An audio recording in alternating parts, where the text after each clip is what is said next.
Welcome to the PlaySlotsForRealMoney.com podcast. My name is Brian. I'm here with Alexander. So how was your week, Alexander? Yeah, well, it was busy as I mentioned. It's that time of the year where a lot of restructuring is going on in a lot of companies, and that causes some turbulence, which affects me in some ways. But yeah, still alive and kicking, and not well, nothing drastic happened, which is good so far. All right, that's good. That's good. Now, we were going to talk about EEAT, right? Specifically for SEO a little bit today. Yeah, sure. I mean, I actually that's a good topic in terms of discussion points because there's a lot of room for interpretation, a lot of tribal knowledge around this, and a lot of superstition as well. I am finding that on some sites it works. On other sites, you could have fake authors and it still ranks. Yes, I mean, the thing is, like, I actually have a very long video on my YouTube channel about EEAT. It's also a discussion with somebody. I think it's sadly it's the least viewed video and it's the longest one. It's over an hour, but We're going to put generally, a link you to can that rank below. well with a fake author as long as it's learning more about this and they don't, then that's a very good video because it's I kind of talk with a person that learns along the way, which was kind of the goal of the call that I had, and I just so happened to record it. But generally, if the author is fake, but he is kind of fake well enough, then it will rank because in a sense it's like a persona. So if the persona has a good enough established digital footprint, then yeah, it's as good as a real person because in a lot of ways, real authors, they're not, they might not often be exactly themselves. Well, what I mean by that is, let's say if you subscribe to somebody on Twitter, X, or on YouTube, you kind of know who that person is, but at the same time, you don't. So in a way, it's also a persona. Even the only difference is that it kind of has a real face, but it is a persona. So and on my websites, let's say the Nigerian one, the main author of the content is a persona that I created, Mhm. and if you Google the name of like if you Google the name of the person um that has like his name under most of the content, then you'd probably find that he's like digitally more real than a lot of people you know in real life. So so That's yeah, I interesting. mean it ranks because it's it's a persona that kind of has my attributes in terms of experience and some expertise that I may or may not have. But it's just a different, well, it's just a persona to make it more relatable because I'm not necessarily very relatable for the Nigerian audience, Okay. and that's understandable. So the persona that I have there is somebody who's more relatable, who has a local name, who looks like a local, and that's why people can relate to him. So yes, if the persona is done well enough, then I wouldn't necessarily say that it's even cheating because, as I mentioned, even the quote unquote real people online are still a persona in a Yeah. lot of ways.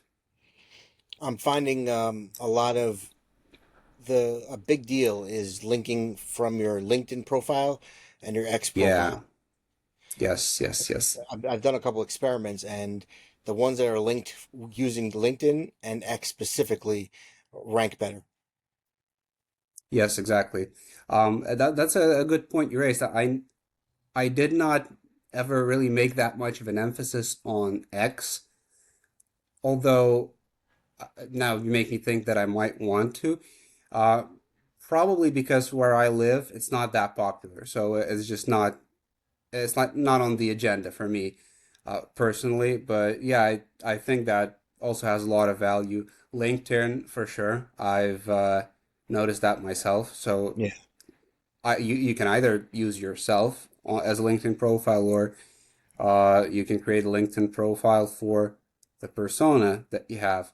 Might be a bit tricky because they would spot like a fake, kind of a fake person, not necessarily if done right. So you can establish a persona account on LinkedIn, and you can position it reasonably well to make it kind of to make it legit, really. I agree. It the evidence shows that it works. It's the bottom line right now. And I've heard a lot of chatter on X actually about an upcoming March core update getting ready to roll out. Have you heard anything? I have, mostly speculation. Just before we go over to that topic, I want to reiterate one thing in terms of the persona, that it's not something that I or I think others do to evade responsibility or evade being known, because I'm being known. It's like I'm here. I don't mind being in a podcast. I don't mind having a YouTube channel. I don't mind sharing everything that I do. It's not to evade responsibility or to hide. It's to be more relatable to the audience in case you naturally can't be. Very good. Very Yeah, good. and in terms of the update, yeah, I have heard some speculation. I I don't know if there's like an official release from Google themselves. If there is one, then I haven't seen it though. I checked this morning, and so far up to this morning, nothing at all. Hmm. Well, I mean, it's it's kind of a weird thing to say, but I kind of like them. Um, I like updates in general, just because uh, it kind of is sort of exciting. Like seeing, trying to see, okay, how's this gonna play out? Maybe something you did 10 months ago would pay off this time. So Exactly. there's a Sometimes there's you get always this element of like, when you're a kid and you're collecting something, and you buy a pack of whatever your collectible is in, and you open it up, and like that moment when you can either get something good or get something that you already have 10 of. So yeah. it's kind of the same thing with the Google updates. Well, hopefully, we'll see some of them. It's I guess even if we're talking about EEAT, more there's even more to it if we're talking about things like the iGaming sector and similar things, because it's one of those like your money, your life niches. Yes. And interestingly enough, I and maybe that's again a controversial thing, but I don't necessarily think that iGaming always lands on being like your money niche, and but it's borderline. And at the same time, it's borderline the health niche as well, because it is connected to a lot of like, help resources, gaming addiction help, and things of that nature. Um, and maybe one question for you, it's something that I'm personally interested in. How much attention and how much effort and time do you pay to cover kind of addiction related topics and resources, linking to Um, them, referencing them, and so forth? that's a good question. I've done a few. I have a couple hotlines on my website. I have not. I've done a few. I have. I don't really focus on that. I do actually put disclaimers in everything, even the YouTube videos, 1-800 Gambler and all those hotlines. But on my website, I really don't target those keywords. I know some people actually go and target those keywords. I just don't feel that's right. Um, so I kind of just I don't try to target any keyword for problem gambling or anything like that. Hmm. Yeah, I actually I did that at one point. Not necessarily like targeting a problem gambler as like to get them to gamble, but the well, actually addiction. I think it was like some of the keywords related to like a gambling addiction test or something, and sadly, I've invested quite a lot of time into creating like an interactive test. So it was like through this platform involve me, and I've actually pulled up research papers. I've emailed people that created curated those research papers to like come up with a list of questions, and I put that all into like an embedded test on one of my web pages. So it's kind of a legit thing for people to self assess themselves. And for I think the last 5 years, I've had only like five people take that test, really. So, yeah, took a lot of time to put that together, but nobody really ever used that. Well, that's good that you did that, though. Um, Yeah, maybe this Hopefully it update. helped somebody.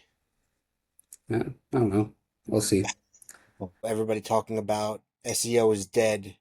Affiliate marketing is dead. I'm seeing a lot of Um, people still saying that, but yeah, I don't think it is. I don't think it necessarily is in terms of like SEO because um, well, because it can't really be until for as long as people use search engines. But an interesting thought about that I got when I was helping my kid do like a project for his school, and now whenever I help him do things like help him with homework and he needs to do some research himself, what I usually do is I teach him to like use ChatGPT correctly to get that information that he needs. So and I never really teach him to like go and Google stuff and look through the pages as results. Interestingly enough, even though I should be kind of interested in doing that, but no, I kind of he knows now how to correctly use it, what to ask, how to formulate things to get what he needs, and what I thought when he what I thought after that is probably I'm not the one doing that. Probably he's not the one, not the only one doing that.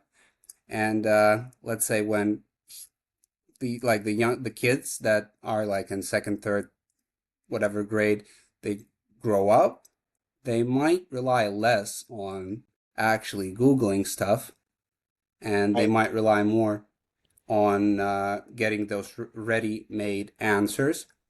But that, and at the same time, that poses an challenge because right now all the language models they still learn off the content that people generate. So if people don't generate content, then they won't learn new things. And the way people are rewarded for generating content is by like SEO being effective. So if SEO is effective, I generate content which is truthful and helpful. I get rewarded for that content, and people find it useful, and models can learn on it. But if people stop searching and relying on search results to that extent, then content creators will lose that mechanism of getting rewarded and they won't be incentivized to create new and helpful content. So, like, I see the challenge there being, and definitely not now, maybe like in 10, 15 years, of people needing a new reward mechanism, which will probably come about naturally or not. But usually these things, they emerge by themselves, kind of organically. So maybe that won't even be an issue. So even though we will in a way move off of like SEO as we have it right now, we will still have ways of creating content and getting rewarded for it one way or another. But what the mechanic of those rewards will be, I mean, that's not really known. So I don't think it's dead